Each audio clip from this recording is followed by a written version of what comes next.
The chilling autumn of 2022 brought with it a series of terrifying encounters that forever shattered my sense of security.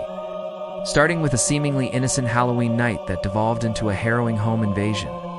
My once vibrant, family-friendly neighborhood, which had grown eerily quiet since 2020, with no decorations or trick-or-treaters, is where the first unsettling events unfolded. That Halloween morning, as I stepped onto my front porch for coffee, two tall, skinny figures in Halloween masks, likely high schoolers or even adults, froze in my yard, then hurriedly retreated into the trees as soon as they saw me. Their suspicious, guilty reaction immediately put me on edge, though I initially dismissed it as a foolish prank. The rest of the day was uneventful, until around 8 p.m., when a sudden knock echoed through my quiet house. I hadn't seen anyone approach, and it felt late for trick-or-treaters. Yet I grabbed a bowl of candy and opened the door. There, shrouded in full black clothing and the same unsettling masks, stood the two figures from that morning. They were far too tall for kids still trick-or-treating, and chillingly, they carried no bags for candy. They simply stood in silent, unnerving stillness, their eyes hidden. Weirded out, I closed the door, still trying to convince myself it was just a stupid Halloween joke. But hours later, around 1 or 2 a.m., a persistent knocking jolted me awake. This wasn't a prank. Terror gripped me as I crept downstairs. Only one masked figure stood at the front door, relentlessly knocking. Where was the other? A soft creak behind me answered, a door swaying open in the hallway. I spun around to see a shadowy figure at the end of the hall. The moment our eyes met, he charged a glint of metal in his hand, a knife. I sprinted upstairs, locking myself in the bedroom and barricading the door, fumbling to call the police. Through the muffled wood, I could hear both attackers downstairs, debating their next move before their footsteps faded, leaving only a lingering chill. Officers found little, but we all agreed the knocking was a diversion, allowing the other to slip inside and ambush me. Why me? That question still haunts me. Just weeks later, seeking solace in nature, I embarked on a solo tent camping trip in a forest near my neighborhood. It was late autumn, the trees bare and the air biting, promising quiet solitude. But as dusk bled into night, an unsettling feeling crept in. Peripheral movements in the distant trees. Something or someone constantly stayed just out of sight, blending with the dry branches, yet always there. The distinct sensation of being stalked slowly turned my calm into dread.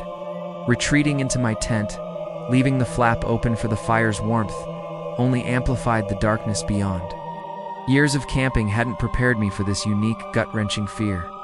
Then came the crunching footsteps, directly behind my tent, getting closer, until they suddenly ceased, replaced by an agonizing silence. My heart hammered. After what felt like an eternity, I lunged out, flashlight blazing into the woods, but found nothing. No one was there, and terrifyingly, I never heard them leave. Paranoia consumed me. I spun frantically for 15 minutes, debating whether to flee into the pitch-black wilderness. Deciding to pack, a flurry of footsteps erupted from the darkness behind my tent.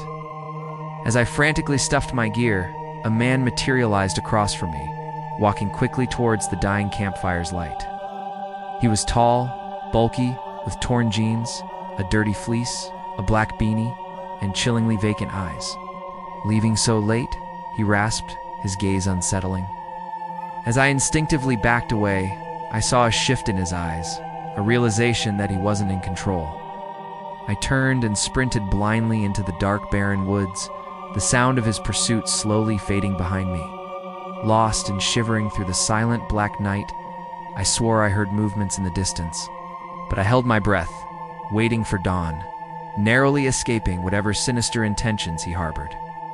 The following fall, while dog-sitting my sister's sweet German shepherd, Milo, at her house bordering a forest, an even more terrifying sequence of events unfolded.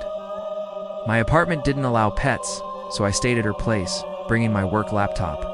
Throughout the day, Milo, usually a calm old dog, was unusually agitated, constantly perking his head up and staring intently at the doorways for 5 to 10 minutes at a time, fixated on something unseen. His persistent vigilance made my own unease grow. That afternoon, on our walk along a quiet, leafless trail behind the house, Milo abruptly stopped halfway, refusing to budge. his gaze locked on something deep within the woods that I couldn't perceive. Despite my coaxing, he wouldn't move forward, only retreating with his tail tucked, casting anxious glances behind him all the way back home. Later, I caught a fleeting glimpse of a figure near the house, disappearing before I could get a good look, further amplifying my apprehension. That night, as I let Milo out one last time, he hesitated before stepping into the eerie quiet of the woods. He did his business, then froze, staring intently at the side of the house. Peering around the doorframe, my blood ran cold as a man suddenly charged out of the shadows towards me. Milo, with an instinctual burst of protective ferocity, sprinted towards the attacker, barking and growling, forcing the man to stop dead in his tracks. In that split second, I slammed and locked the back door, the man vanishing as quickly as he appeared. The police were of little help, but as I inspected the door, I made a horrifying discovery. The lock was broken. It clicked, but wouldn't latch. Milo's unusual behavior, his persistent staring, and the faulty lock painted a terrifying picture. He had likely been watching us all day, possibly even entered the house while I worked, and his final charge had saved us both from unimaginable harm. It wasn't my sister he was after. He knew I was alone, vulnerable, and chose that house that fall night for his dark intentions. I've been on edge ever since, haunted by the feeling that I was specifically targeted, and narrowly escaped a fate I can only imagine.